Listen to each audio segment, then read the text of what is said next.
Katya suddenly stepped back, clenched her fists, and looked at Andrei.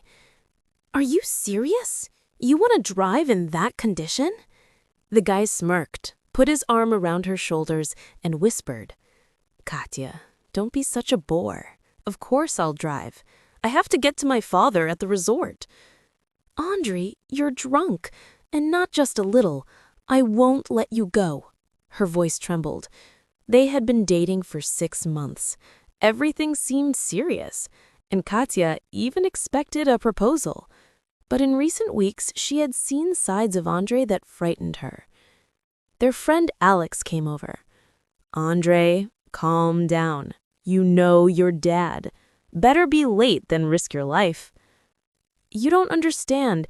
If I don't show up, it'll be worse." Andrei frowned. "Then call a taxi." Alex shrugged and walked away. Andrei turned to Katya. "Get behind the wheel." "What? I don't even have a license." "Either you drive or I'll go myself." Katya looked around desperately. No one was paying attention to them. She knew Andrei's father, a harsh, controlling man. If his son disobeyed, the consequences could be terrible. So Katya slid into the driver's seat of the expensive car. Andrei settled in beside her, sipping coffee. "You drive, I'll take a nap." He was asleep almost instantly. Katya, who had almost no driving experience, nervously steered the car down the empty road. Slowly, her fear faded, and a strange excitement replaced it. But suddenly, a road sign loomed ahead. A crash. Then another. The car spun. Katya screamed, but her own voice was drowned out by the noise. Everything went black. Katya woke up in a hospital bed. A doctor leaned over her. "Good, you're awake. What's your name?" "Katya." "What happened to you?" She tried to remember, but her mind was blank. I don't know." "Who is Andrei?" The name sounded familiar. A thought surfaced. "We met recently. Maybe we were dating?" The doctor frowned, gave her an injection, and she drifted back into darkness. Next time she opened her eyes, a tall, weary-looking man was sitting by her bed. "Don't you recognize me? I'm Oleg." Katya shook her head. "You were in a car accident with my son, Andrei. You survived, but you suffered a head injury, and Andrei, he didn't make it." Tears welled up and rolled down Katya's cheeks. "And my parents? Where are they?" she whispered. Oleg looked down.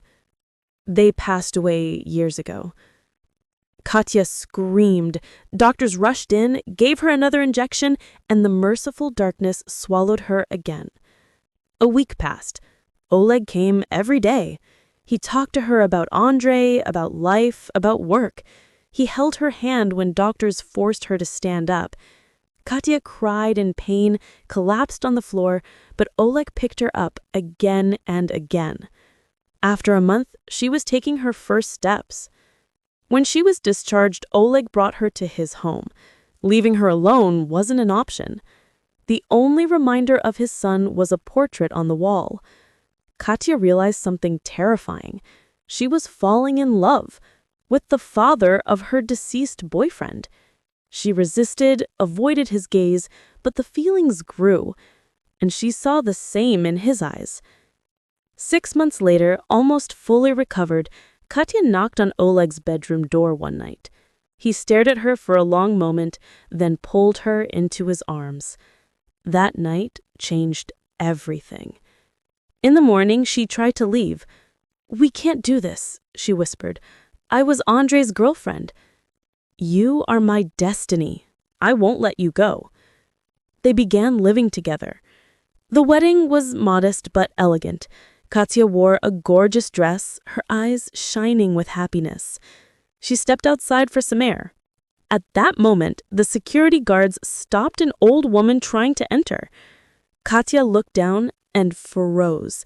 It was the very woman who had pulled her from the wreck that night.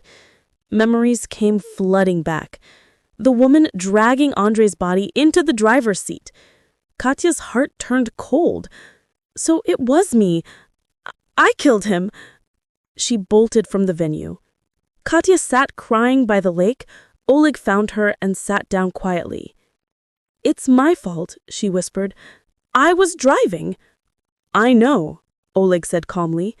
"Then why are you still here?" "Because it wasn't your fault. He destroyed himself. You survived, and I thank fate for that." Katya looked up. Oleg extended his hand. "We'll get through this, together." She placed her trembling hand in his. For the first time in a long while, she felt the future was just beginning.